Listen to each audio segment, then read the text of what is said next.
فمن أظلم ممن كذب على الله وكذب بالصدق إذ جاءه أليس في جهنم مثوى للكافرين والذي جاء بالصدق وصدق به أولئك هم المتقون لهم ما يشاءون عند ربهم ذلك جزاء المحسنين ليكفر الله عنهم أسوأ الذي عملوا ويجزيهم أجرهم بأحسن الذي كانوا يعملون أليس الله بكاف عبده ويخوفونك بالذين من دونه ومن يضلل الله فما له من هاد ومن يهد الله فما له من مضل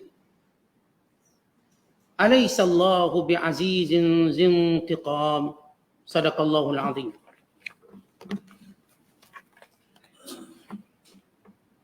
Dan demi sesungguhnya kami telah mengemukakan kepada umat manusia berbagai misal perbandingan dalam Al-Quran ini supaya mereka mengambil peringatan dan pelajaran, iaitu Al-Quran yang berbahasa Arab yang tidak mengandungi sebarang keterangan yang terpesong supaya mereka bertakwa. Allah memberikan satu misal perbandingan. Seorang hamba lelaki yang dimiliki oleh beberapa orang yang berkongsi, yang bertentangan tabiat dan kemahuannya. Dan seorang hamba lelaki yang lain hanya dimiliki oleh seorang sahaja. Adakah kedua-dua hamba itu sama keadaannya? Tentulah tidak sama. Ucapkanlah Alhamdulillah sebagai bersyukur terhadap penjelasan soal tauhid itu. Bahkan kebanyakan mereka yang musyrik tidak mengetahui hakikat tauhid.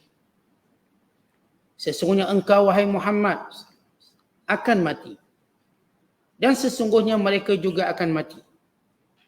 Kemudian sesungguhnya kamu semua pada hari kiamat akan bertengkar, berhujah di hadapan Tuhan kamu. Apabila berlaku yang demikian, maka nyatalah bahawa tidak ada yang lebih zalim daripada orang yang mereka-reka perkara-perkara yang dusta terhadap Allah dan mendustakan kebenaran sebaik-baik sahaja kebenaran itu disampaikan kepadanya. Bukankah telah diketahui bahawa dalam neraka Jahannam disediakan tempat tinggal bagi orang-orang yang kafir? Dan nyatalah bahawa yang membawa kebenaran tauhid dan hukum agama serta ia dan pengikut-pengikutnya mengakui kebenarannya dengan mematuhi hukum itu, mereka itulah orang-orang yang bertakwa. Disediakan untuk mereka apa yang mereka kehendaki di sisi Tuhan mereka. Demikianlah balasan orang-orang yang berusaha memperbaiki amal perbuatannya. Limpah kurnia demikian diberikan kepada orang-orang yang bertakwa kerana Allah hendak menghapuskan dari mereka kalau ada seburuk-buruk amal perbuatan yang mereka telah lakukan, serta membalas mereka akan pahala mereka dengan balasan yang lebih baik dari apa yang mereka telah kerjakan. Bukankah Allah cukup untuk mengawal dan melindungi hamba-Nya yang bertakwa? Dan mereka menakutkanmu, wahai Muhammad, dengan yang mereka sembah yang lain dari Allah. Dan ingatlah, sesiapa yang disesatkan oleh Allah dengan pilihannya yang salah, maka tidak ada sesiapa pun yang dapat memberi hidayah petunjuk kepadanya. Dan sesiapa yang diberi hidayah petunjuk oleh Allah dengan sebab pilihannya yang benar, maka tidak ada sesiapa pun yang dapat menyesatkannya. Bukankah Allah Maha Kuasa lagi berhak membalas dengan azab seksa kepada golongan yang bersalah? Masih lagi kita berada dalam penafsiran surah Az-Zumar, surah yang ke-39 pada juzuk yang ke-23 dan awal juzuk yang ke-24. Iaitu bermula ayat yang ke-27 sehingga ayat 31 pada juzuk yang ke-23 dan pada ayat yang ke-33 32 sehingga ayat 37 pada juzuk yang kedua. Yakni pada malam ini kita akan menafsirkan bermula ayat 27 sehingga ayat 37 yang merangkumi juzuk yang ke-23 dan juzuk yang ke-24. Ayat-ayat yang kita bacakan ini menceritakan tentang kelebihan Al-Quran, kemuliaan Al-Quran serta perbandingan yang Allah Ta'ala selalu sebut dalam Al-Quran sebagai peringatan, sebagai pedoman dan sebagai pemikiran untuk seluruh manusia. Al-Quran membawa perbandingan yang mudah, khususnya dalam persoalan tauhid dan persoalan mentaati Allah dan juga persoalan yang berkait dengan kekufuran. Dan demikian juga ayat yang kita bacakan pada malam ini menceritakan tentang amaran besar kepada orang-orang yang mendustakan Allah dan Rasulnya dan apa yang dibawa oleh Rasulnya dengan azab seksa yang tidak terperi sakitnya. Dan juga ayat yang kita bacakan juga menjelaskan janji Allah kepada orang yang beriman dengan pelbagai kenikmatan yang di luar pemikiran mereka dan di luar pengetahuan mereka. Serta Allah mengingatkan pada ayat yang kita bacakan ini bahawa Allah melindungi hamba-hamba yang beriman. Tidak ada yang mampu menakut-nakutkan mereka ataupun memberi mudarat kepada mereka melainkan dengan izin Allah. Kemudian Allah menjelaskan asas hidayah itu adalah kurniaan Allah SWT yang perlu diminta dan didoakan oleh seluruh manusia. Dan Allah juga menjelaskan pada akhir ayat yang kita bacakan pada malam ini bahawa Allah itu maha perkasa. Lagi berat, lagi cepat akan hukumannya kepada manusia yang derhaka.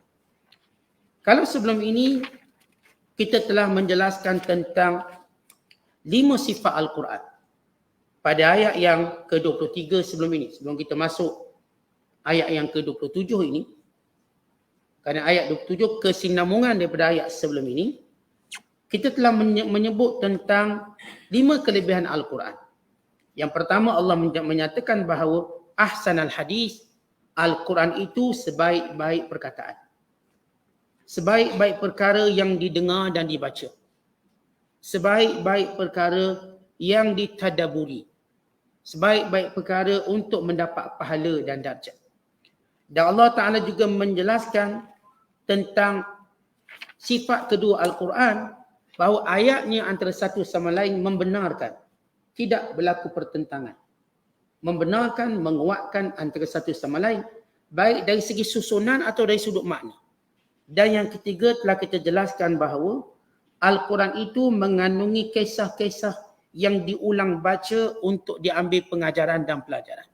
Dan hukum hakam untuk membina kepribadian kuat orang-orang yang beriman. Dan yang keempat, kita juga telah jelaskan sebagaimana Allah sebut dalam ayat ke-23, sifat Al-Quran memberi khabar gembira dan memberi amaran. Dan yang kelima, sifat Al-Quran bahawa Allah menjadikan Al-Quran ini sebab petunjuk kepada siapa yang dikehendaki. Artinya Al-Quran merupakan sebab petunjuk terbesar kepada manusia. Dan ia juga sebab kesesatan terbesar pada manusia yang membohonginya, yang menolaknya, yang tidak mahu membacanya, yang tidak mahu tadabburinya. Maka ini 5 keistimewaan Al-Quran yang telah kita sebutkan. Maka pada ayat yang kita bacakan pada malam ini, bila Allah menyebut وَلَقَدْ ضَرَبْنَا لِلنَّاسِ فِي هَذَا الْقُرْآنِ مِنْ كُلِّ مَثَلٍ لَعَلَّهُمْ يَتَذَكَّرُونَ. Allah menyebut lagi tentang 3 sifat Al-Quran. Sifat Al-Quran yang pertama, bahawa Al-Quran ini akan terus dibaca sehinggalah hari kiamat. Allah menyatakan Al-Quran ini akan terus dibaca oleh manusia sehingga hari kiamat. Dan juga Allah menjelaskan bahawa sifat Al-Quran itu bahasa Arab. Kenapa disebut bahasa Arab? Untuk menunjukkan mukjizat yang tidak pernah diubah. Kerana bahasa ini Allah akan jadikan ia kekal sampai ke syurga. Berbanding bahasa-bahasa yang lain, Allah jadikan bukan sekadar bahasa Arab ini, bahasa Al-Quran. Dia menjadi bahasa pertuturan yang tidak akan luput ataupun tidak akan hilang. Sentiasa ada yang bercakap bahasa Arab. Dan kita dapati daripada apa yang kita tahu bahawa antara bahasa yang paling kuat berkembang ialah bahasa Arab. Penuturnya dan yang mempelajarinya ramai. Untuk menunjukkan bahawa tingginya nilai bahasa Arab itu dengan sifat khuludiyah, kekalnya. Dan yang ketiga, Allah menjelaskan bahawa Al-Quran itu ghaira dhi'iwajin. Maksudnya tidak ada tanaqudat, tidak ada pertentangan. Kata Allah, walaqad darabna, sesungguhnya. Darabna, yakni kami telah memberikan suatu perumpamaan. Itu kata darabna. Sesungguhnya kami memberikan satu perumpamaan. Linnas, kepada semua manusia. Fi hadzal Quran, di dalam Al-Quran ini. Bila Allah kata dalam Quran ini ada perbandingan, ada tashbih, perumpamaan, ada perbandingan untuk manusia terus menghayatinya. Apa perbandingan yang Allah atau tujuan perbandingan ini? Kata Allah, min kulli mathal, setiap perkara Allah buat perbandingan. Setiap perkara. Khususnya dalam perkara yang menyentuh tentang hal akidah, keyakinan, yang berkait dengan hal agama, kebenaran dalam agama, yang berkait tentang petunjuk dan cahaya dalam petunjuk, yang berkait tentang kesesatan dan kegelapan dalam kesesatan. Allah beri satu perumpamaan yang jelas. Untuk apa? Kata Allah, la'allahum yatadhakkarun, supaya manusia mengambil pengajaran. Manusia bila dilihat perbandingan, maka dia cepat berfikir. Kita kan dalam dunia ni, dalam kehidupan kita, bila kita nak berfikir pada sesuatu, kita akan bandingkan. Kita tengok antara 2 pasaraya, 3 pasaraya, mana murah, kita bandingkan harganya. Kita tengok pakaian, kain, mana lebih baik kualiti, kita bandingkan dia. Kita melihat antara pekerjaan mana tinggi gaji, kita bandingkan dia. Kita melihat mana-mana perkara, rumah kita nak beli, kita bandingkan dia. Sifat perbandingan ni sifat manusia. Manusia memang suka banding-banding. Kerana mereka nak cari yang terbaik. Maka Allah kata, ini kami bawa kisah kebenaran Islam dengan secara perbandingan. Supaya kamu melihat antara agama-agama ini, bandingkan. Kita hidup tak boleh lari daripada perbandingan. Tak ada seorang pun dalam dirinya tak ada, kita katakan sifat membandingkan. Semua. Kita pergi restoran, kita pun banding. Kedai ni sedap ke, kedai sana sedap. Kita duduk hotel, kita banding. Hotel ni sedap ke, hotel sana sedap. Kita pergi ke pantai, kita banding. Pantai ni lawa bersih ke pantai lain. Semua manusia ni cenderung untuk banding. Sebab mereka cenderung untuk mencari yang lebih baik. Dan mereka kalau boleh nak bercakap dan menerangkan apa yang lebih baik. Atau kita bandingkan. Ustaz-ustaz yang kita dengar di kuliah pun kita bandingkan. Ustaz ni bagus, ustaz ni tak berapa. Kita juga bandingkan. Dan ustaz pun dia tengok anak murid, dia pun dapat bandingkan. Ini bagus, ini tak bagus. Dia pun bandingkan. Itu adalah fitrah manusia, suka banding. Siapa pun ada perasaan ataupun emosi, ataupun kita katakan kecenderungan membandingkan. Maka Allah mengajak manusia buat satu perbandingan yang paling membahagiakan mereka. Bandingkan antara kebenaran, yakni agama. Bandingkan agama. Tuan-tuan, ada orang kata kita jangan cakap perbandingan agama. Mereka cuba menekankan pemikiran liberal. Biar sama belaka. Mana mungkin sama? Tuan-tuan tengok hotel pun tak sama. Tuan-tuan tengok makanan pun tak sama. Tuan-tuan tengok kereta pun tak sama. Tak ada pun kita kata kereta sama je belaka. Siapa cakap sama belaka? Melainkan awak tak ada otak. Kalau awak ada otak, awak ada akal, awak akan kata lain. Tiba-tiba datang pemikiran liberal kata agama sama belaka. Mana mungkin agama sama belaka? Tidak mungkin. Satunya benar. Dan yang lainnya batil. Tapi manusia cuba menyekat perbandingan itu. Bahkan setengah-setengah negara cuba bentuk rakyatnya melihat agama ni sama. Jangan duk gaduh, jangan duk kecoh buat agama. Sama je. Maka mereka boleh buat filem apa saja untuk menghina agama. Sebab sama. Tidak, Islam kata. Allah menjelaskan. Oh, nilai perbandingan itu fitrah manusia. Tak ada seorang pun kalangan kita melihat sesuatu itu sama. Kita makan jemput-jemput. 2 tempat berlainan pun kita kata lain.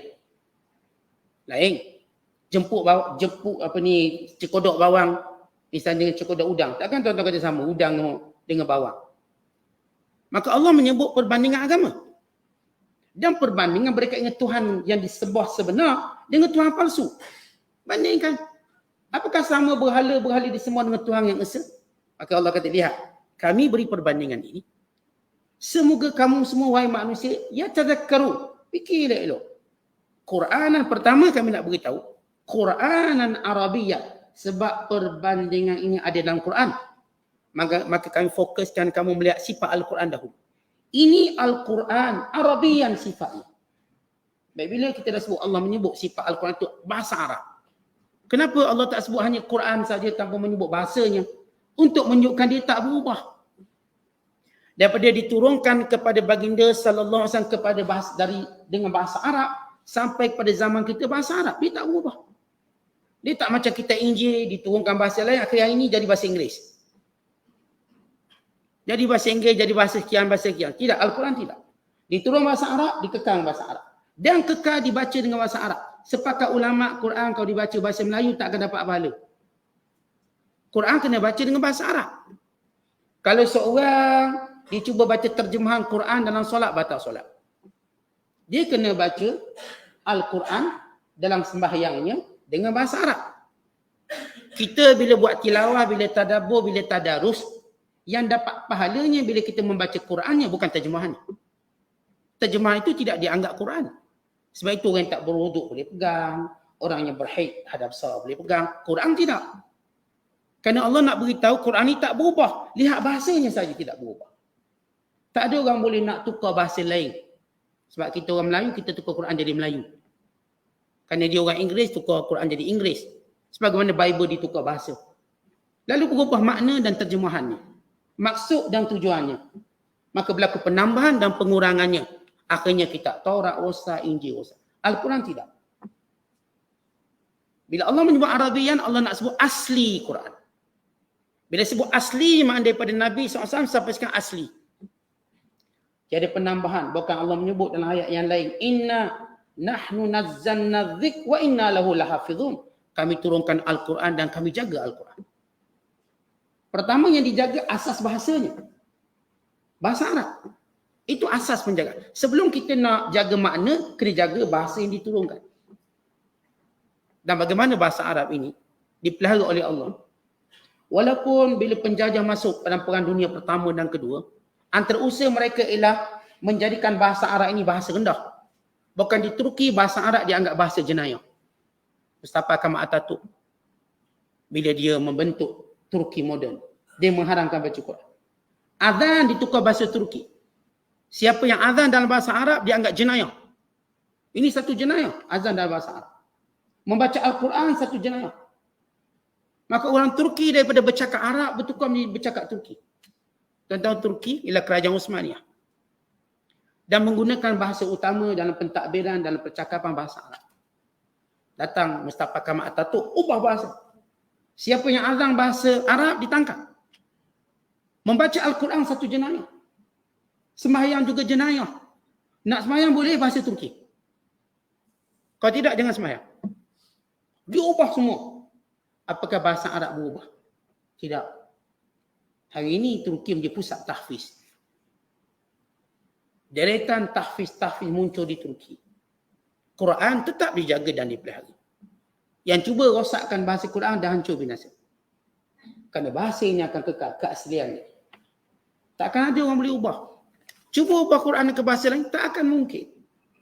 Maka ini Allah sebut keaslian dulu. Sebelum Allah nak sebut perumpamaan dalam Quran, sebut dulu ini sumber asli, tak berubah. Kemudian kata Allah, ghaira dhi iwajin. Di dalamnya tidak ada satu pun fakta bertentangan. Pertama, keaslian bahasa. Yang kedua, dalam maklumat. Maklumat dalam Quran ghaira dhi iwajin, tidak ada bertentangan. Aila tanaqudat walal tibas. Tak ada benda yang sama-sama, tak ada benda yang bertentangan. Ini sifat Al-Quran. La'allahum yattaqun. Semoga mereka bertakwa kepada Allah. Kenapa Allah mulakan dengan ayat semoga mereka mengambil pengajaran, kemudian boleh diikuti dengan ayat semoga mereka bertakwa. Kerana orang yang bertakwa tidak mungkin terhasil takwa tanpa dia mengambil pengajaran terlebih dahulu. Bila dia mengambil pengajaran, maka datang takwa. Kemudian kata Allah, daraballahu mathala. Allah nak beri perumpamaan yang paling agung sekali. Dengan perumpamaan Allah. Bahasa mudah. Quran ni bukan Allah turunkan dengan bahasa yang abstrak, yang sukar. Ia bahasa mudah. Bahasanya tinggi tapi mudah dipahami. Kata Allah, Allah beri satu perbandingan. Rajulan, seorang lelaki. Fihi syuraka, yang mempunyai tuan-tuan yang banyak. Mutasyakisun, yang bergaduh sesama mereka, tuan-tuan ini. Wa rajulan salama, dan seorang lelaki yang menjadi milik li rajulin, kepada seorang lelaki yang lain. Hal yastawiyani mathala, apakah sama perumpamaannya? Baik, apa yang Allah nak maksudkan di sini? Yang menyembah Tuhan yang banyak dengan menyembah Tuhan yang satu, perbezaannya, perbandingannya sama seperti seorang hamba, tuang dia banyak. Ni yang sembah Tuhan banyak-banyak, berhala banyak-banyak. Perumpamaannya kata Allah seperti seorang lelaki yang mempunyai syuraka mutasyakisun, tuan-tuan yang banyak yang saling berbalah antara satu sama lain. Tuan-tuan ambil contoh mudah. Kalau kita bekerja kepada 5 majikan, kita pening tak pening jadi pekerja macam ni? Tuan-tuan pekerja pada 5 majikan. Ini arah lain, ini arah lain, ini arah lain, ini arah lain. Jadi kata awak datang kerja pukul 8, balik pukul 5. Ini majikan pertama kita. Majikan kedua kata awak datang pukul 7, balik pukul 8. Majikan ketiga kata, awak cuti hari ni tak payah datang lah. Majikan keempat kata, awak datang kalau boleh 6 pagi dan jangan balik-balik. Ni majikan terakhir pula kata, baik awak hari ni cuti tapi esok awak straight kerja. Tuan-tuan, agak-agak pekerja ni nak ikut mana satu majikan? Bukan kata ikut, dia pening muntah kat situ je. Itulah perumpamaan yang sembah Tuhan-Tuhan banyak. Tuhan ni ada kehendak dia, Tuhan ni ada kehendak. Agak-agak dia ikut yang mana sebenarnya? Yang bertuhankan dengan Tuhan yang banyak, kamu ikut yang mana? Kalau Allah beri perumpamaan mudah untuk kita fikir. Seorang lelaki, tuang dia banyak. Rajulan, seorang lelaki, dia ada syuraka mutasyakisun, tuan-tuan yang banyak. Dan campur pula tuan-tuan ni perangai jahat belaka. Bagaimana pekerja ni nak hidup? Tuan-tuan, jangan kata tuang banyak. Kalau kita ada tuan 2 orang je, bos kita. Kita dah tak tahu macam mana kita nak ikut macam ni. Ini pula yang sembah berhala, ada puluh ribu Tuhan. Ini patung ni, ini patung ni, ini patung. Agak-agak dia ikut perintah siapa? Akhirnya terpaksa ikut perintah hawa nafsu dia sendiri. Berarti dia tak ada Tuhan. Tidak ada Tuhan dan tidak ada Tuhan sebenar. Kemudian Allah beri perumpamaan orang yang mentauhidkan Allah. Seperti lelaki yang dimiliki oleh seorang lelaki saja. Dia ni ada tuang seorang ni. Bukankah hidupnya lebih tersusun? Bukankah peraturannya lebih jelas? Tidak belaga antara satu sama lain. Sebab bosnya satu je. Bos ni kata datang pukul 8, balik pukul 5. Jelas. Oh, dia datang pukul 8, dia balik pukul 5. Sebab tak ada bos kedua, ketiga, keempat, kelima, keenam. Kata ini Allah beri perumpamaan mudah bagi yang menyembah Tuhan yang satu dengan Tuhan-Tuhan yang banyak. Mana mungkin mereka boleh ikut Tuhan-Tuhan yang banyak perintahnya. Dan mana mungkin mereka boleh bertenang dengan Tuhan yang banyak. Manusia menjadi Tuhan yang satulah yang akan rasa ketenangan. Yang akan rasa kekuatan. Yang akan rasa kemuliaan dia. Tapi yang bertuhankan dengan Tuhan yang banyak, dia tak akan mulia. Jiwanya juga bercampur aduk. Kerana Tuhan-Tuhan itu Tuhan yang palsu. Baik, jelas perumpamaan Allah. Lalu kata Allah, hal yastawiyani masalah, sama tak perumpamaan tadi? Sama tak sama? Yang satu tenang, yang satu lagi huru-hara. Alhamdulillah. Katakanlah alhamdulillah. Kan senang nak faham tauhid itu? Alhamdulillah. Tuan-tuan, tauhid bukan satu benda susah nak faham. Bukan perkara susah nak faham. Apakah berhala-berhala ini Tuhan? Bukan. Baik, senang nak faham. Berhala itu bukan Tuhan. Berhala itu cuma patung yang diciptakan. Yang baru buat. Terutama bila sebut banyak pula Tuhan. Lagi tak masuk akal. Maka Allah kata kalau kamu dapat petunjuk itu. Faham misalang dan perbandingan itu. Alhamdulillah. Kita anak-anak murid kita. Kita terang dia dah faham. Kita Alhamdulillah. Sebab senang. Mudah faham. Alhamdulillah cukup. Kemudian kata Allah. Bal aktsaruhum la ya'lamun. Tapi kebanyakan mereka tidak mau faham. Dan tidak mau menyedarinya dan tidak mau mengetahuinya dengan sebenar. Allah menyebut sifat manusia kerana degil mereka. Kita dah terang, ini bukan Tuhan, ini patung. Ini bukan Tuhan. Ini adalah manusia macam kamu. Ini bukan sifat Tuhan yang sebenar. Kita dah jelaskan. Tapi bila manusia tak faham-faham, apa kata Allah pada mereka yang tak faham? Lalu penyelesaiannya begini. Innaka mayyit wa innahum mayyitun. Wahai Muhammad, engkau akan mati. Wa innahum, dan mereka juga akan mati. Thumma innakum yawmal qiyamati 'inda rabbikum takhtasimun. Nanti diadili hari kiamat kelak di hadapan Allah. Tuan-tuan, kita bila berbalah, masing-masing tak nak mengalah, akhirnya kita kata apa? Tak apa, kita pergi ke mahkamah. Awak kata awak betul, saya kata saya betul. Kita ke mahkamah. Untuk pergi ke mahkamah Allah, kena mati dulu. Itu mahkamah Allah. Mahkamah dunia hidup, boleh pergi. Untuk pergi ke mahkamah Allah, maka Allah mulakan, wahai Muhammad, kamu akan mati. Dan mereka juga akan mati. Dan kemudian semuanya berdiri di hadapan Allah, menuju ke mahkamah Allah, untuk diselesaikan apa yang diperselisihkan. Baik, berhubung dengan ayat ya Allah menyatakan thumma innakum yaumal qiyamati inda rabbikum takhtasim.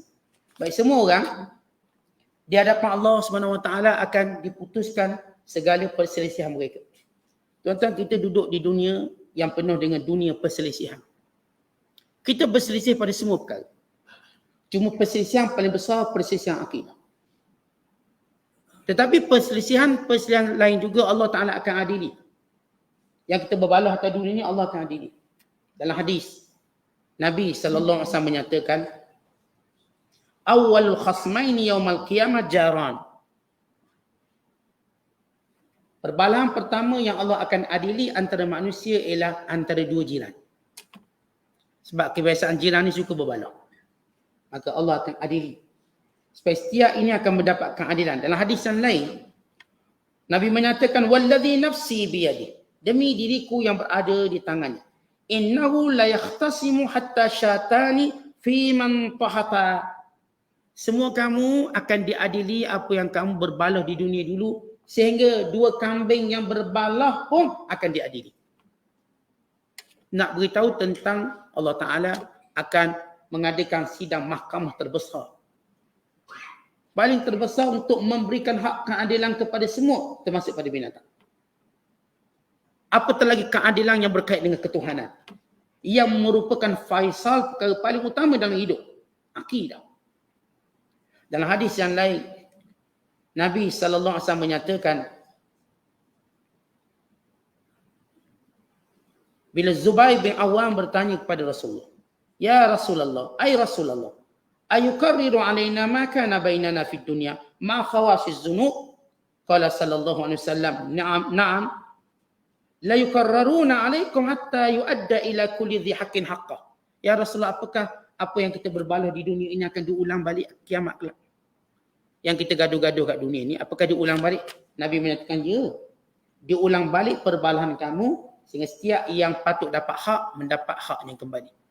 Bahkan disebut dalam hadis, rakyat berbalah dengan pemimpin-pemimpin mereka. Kiamat kelak bukan sekadar orang kafir dengan orang beriman. Allah akan putuskan mana satu yang benar. Termasuk jiran yang berbalah.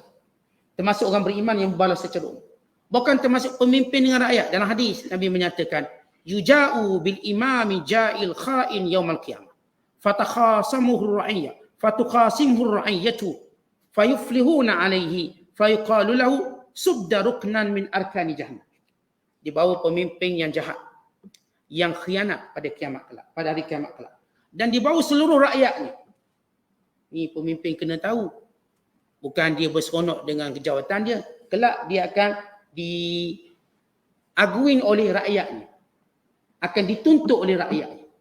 Maka kata Allah, kata Nabi SAW, pemimpin ini berdiri depan dan rakyat-rakyatnya menuntut hak.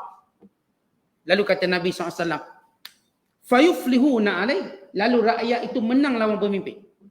Sebab atas dunia pemimpin menang lawan rakyat. Akhirat kelak rakyat menang lawan pemimpin. Jadi pemimpin yang zalim. Pemimpin adil tak apa, pemimpin yang zalim.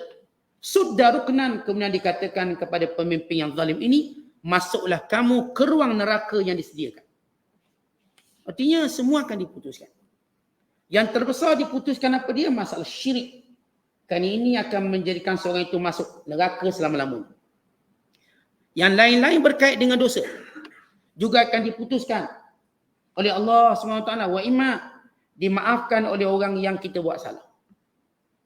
Wa imma kita diampunkan oleh Allah.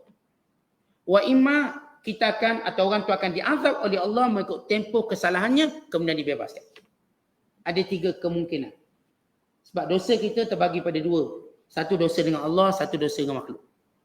Adapun dosa kita dengan makhluk, maka Nabi sallallahu alaihi wasallam menyuruh kepada kita supaya cepat-cepatlah minta halal di dunia ini.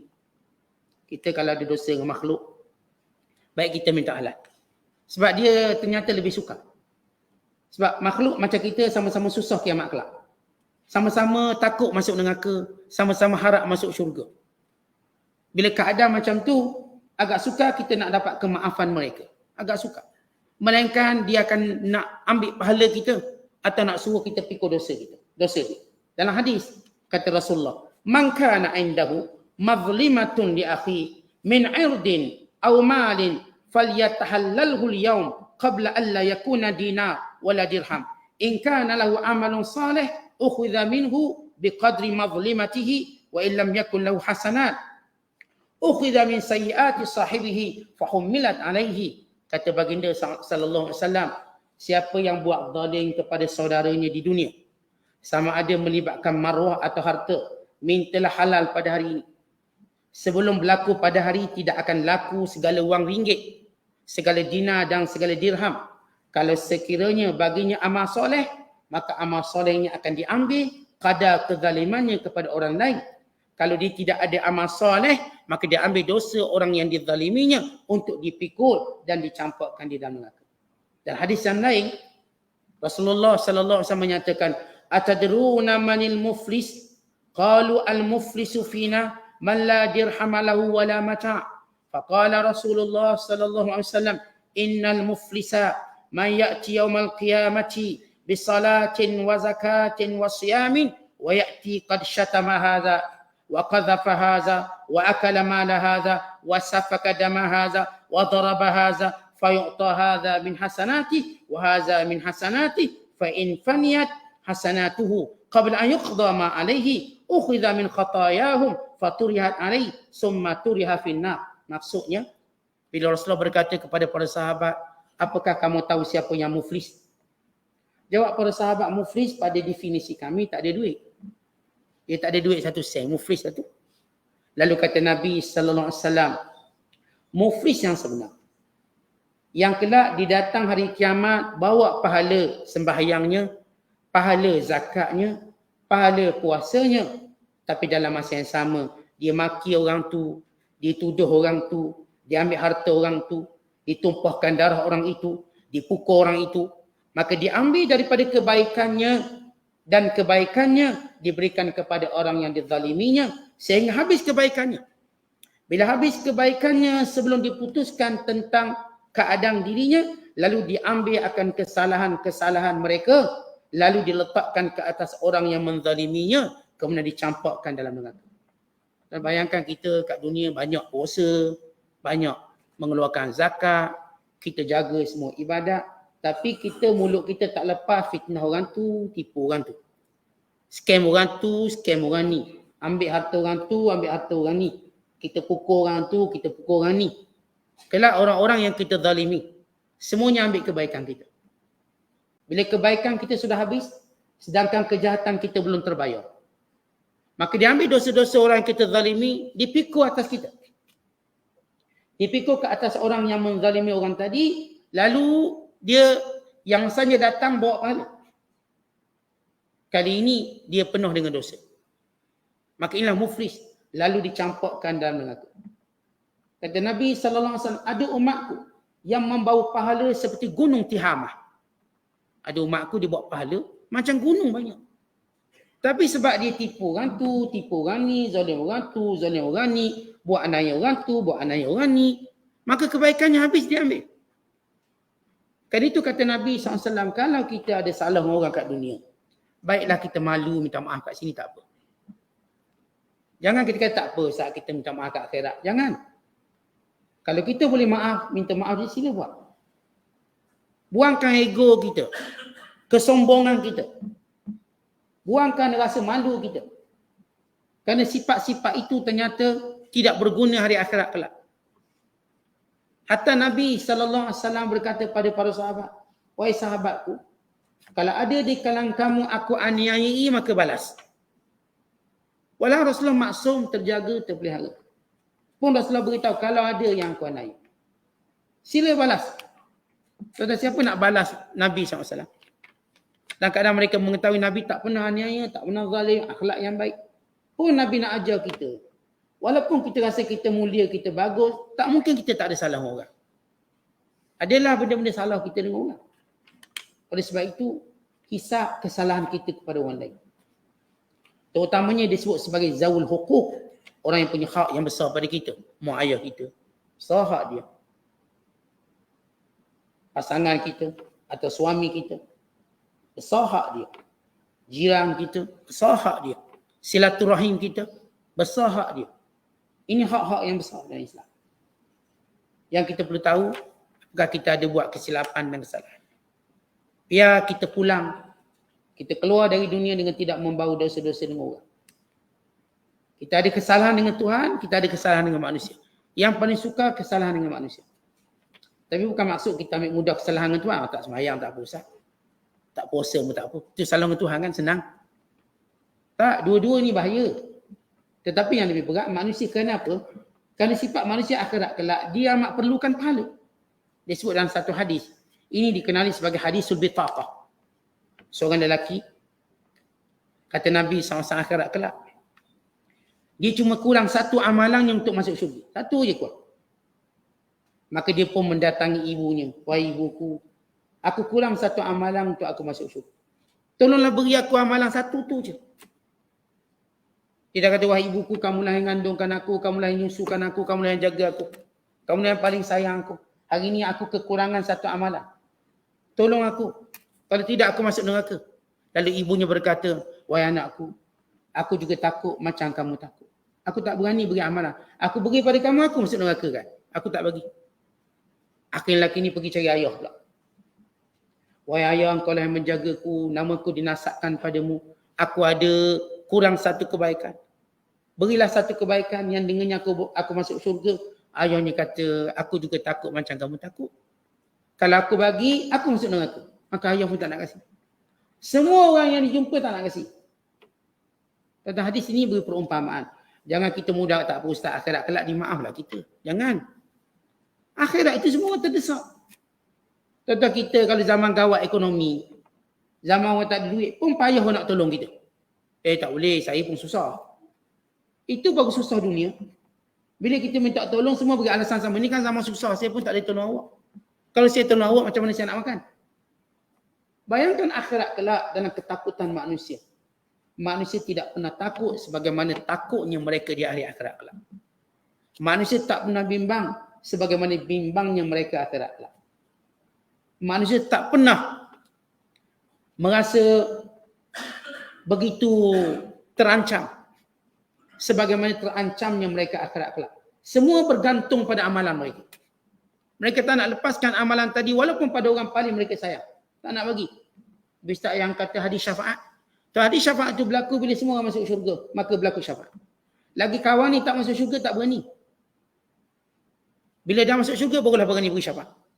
Sebab dah okey dah selamat. Belum masuk syurga ni syafaat-syafaat kita pun belum selesai lagi. Hatta para Nabi. Para Nabi ialah orang yang pertama dibenarkan beri syafaat. Pun para Nabi ada waktunya. Lagi mana Allah Ta'ala tidak menyuruh manusia dihisap, selagi itu mereka tak berani beri syafaat ketika itu. Bahkan mereka berkata pada diri mereka, nafsi, nafsi, diriku, diriku. Tak berani lagi sebab belum waktu. Bagi orang beriman pula, bila mereka mula beri syafaat, ketika mana mereka masuk syurga, baru beri syafaat. Lalu mereka berkata, wahai Tuhanku, kenapa kami tak nampak orang yang dahulu bersama kami di rumahmu, sembahyang bersama kami, sekian bersama kami. Kami tak nampak dalam syurga. Waktu tu baru dicari. Ni tengah huru-hara nak timah malam, semua tak berani syafaat orang. Semua tak berani tolong orang. Takut dia tak cukup. Tapi ketika mana masuk syurga, barulah orang-orang beriman mencari teman dia, mencari pasangannya, mencari ibu ayahnya, mencari adik-beradiknya, mencari orang-orang yang dikenalinya. Baru cari. Sebab mereka sudah diberikan keamanan yang dimasuk syurga. Tapi belum masa itu tak berani. Dan para Nabi juga tak berani beri syafaat melainkan sesudah Allah Ta'ala menghimpunkan manusia dan diadili semua, barulah Nabi beri syafaat. Sebelum tu Rasulullah dan semua para Nabi tak boleh beri syafaat lagi. Sebab belum waktu. Sehingga semua para Nabi berkata nafsi. Atau ketika mana mereka berada dalam keadaan kedahsyatan mahsyar, mereka berkata salim. Ya Allah, selamatkan aku. Semua para Nabi menyebut perkataan salim. Dia takut. Kerana hari itu Allah tidak pernah murka seperti itu. Sehinggalah Rasulullah SAW diizinkan memberi syafaatul uzma, syafaat terbesar. Apa itu syafaat uzma? Syafaat uzma adalah syafaat untuk dipercepatkan hisab. Bukan untuk orang masuk syurga, percepatkan hisab. Lalu Rasulullah berdoa dan sujud kepada Allah supaya disegerakan hisab. Sebab menunggu lama. Sehingga semua manusia pergi mendatangi nabi-nabi supaya mempercepatkan hisab. Mereka jumpa Nabi Adam. Oh Nabi Adam, bapa sekalian manusia, minta Allah segerakan hisab. Lalu kata Nabi Adam, tak boleh, aku dulu di dunia, dulu aku ada buat salah. Kamu pergi jumpa Nabi Nuh. Lalu mereka jumpa Nabi Nuh. Wahai Nabi Nuh, kamu rasul pertama diutuskan. Tolong beri syafaat kami hari ini. Segerakan hisab. Kata Nabi Nuh, tak boleh, aku ada buat salah. Kamu pergi jumpa Nabi Ibrahim. Pergi jumpa Nabi Ibrahim. Wahai Nabi Ibrahim, kamu bapa kepada sekalian Nabi. Tolong beri syafaat, disegerakan hisabkan. Kata Nabi Ibrahim, tak boleh, aku ada buat salah kat dunia dulu. Kamu pergi jumpa dengan Nabi Musa. Jumpa Nabi Musa. Musa kata, tak boleh, aku pun ada buat salah dulu di dunia dahulu. Pergi jumpa Nabi Isa. Bila sampai Nabi Isa kata, jumpa Nabi Muhammad. Tuan-tuan, Nabi-Nabi pun bimbang. Mereka tak terus beri syafaat. Jadi maksudnya ialah, kalau kita ada salah dan dosa, baik kita selesaikan sekarang. Jangan kata tak apa Ustaz, akhirat kelak. Kat dunia malu lah Ustaz nak minta. Jangan. Siapa yang tak minta maaf di dunia, dia akan menyesal akhirat kelak. Mereka akan kata, kalau aku tahu kedahsyatan akhirat, nescaya aku sanggup hina kat dunia minta maaf dengan dia. Tapi sebab kita masih ada ego yang begitu besar. Payah, kadang-kadang nak minta maaf dengan mak ayah pun payah. Jangan kata orang lain. Dengan mak ayah. Payah. Orang yang kita tahu dosa kita paling banyak. Kadang-kadang kita nak minta maaf dengan orang yang selalu kita bermuamalah dengannya. Yang kita tahu akan melakukan kesalahan demi kesalahan. Pun payah. Dan sebab itu Rasulullah sallallahu alaihi wasallam ingatkan kita, falyatahallalhu, siapa yang ada salah dengan orang, cepatlah minta maaf. Buanglah ego kita. Tak ke mana kita mempertahankan ego. Maka ini ingatan Allah Ta'ala bukan sekadar kepada orang kafir. Orang kafir yang tidak mau beriman, bukan juga kepada orang beriman. Ingat, semua akan mati. Kenapa sebut semua akan mati? Kerana semua akan diselesaikan perbalahan mereka. Dan perkara pertama yang Allah selesaikan, perbalahan paling pertama, di kalangan orang kafir dengan orang beriman ialah akidah. Di kalangan sesama orang Islam ialah jiran. Yang pertama perbalahan ni bab jiran. Sebab apa, jiran ni kita tak rapat macam orang lain, cuma di jiran lah. Jadi adalah isu-isu tertentu. Sehingga kita tahu hak jiran ni besar. Yang kita dah sebut minimum hak jiran, jangan pernah memudaratkannya. Itu minimumnya. Kalau tuan-tuan tak mesra, nak cakap, nak sembang, nak berkenalan, takut dia kenal kita, dia tanya banyak soalan. Jadi tak payah kenal. Paling kurang kita tak pernah memudaratkan dia. Tak pernah memudaratkan dia. Sepanjang kita bersama, berjiran dengan dia. Maka ini yang paling minimum dan menjaga hak jiran. Wallahu a'lam. Assalamualaikum.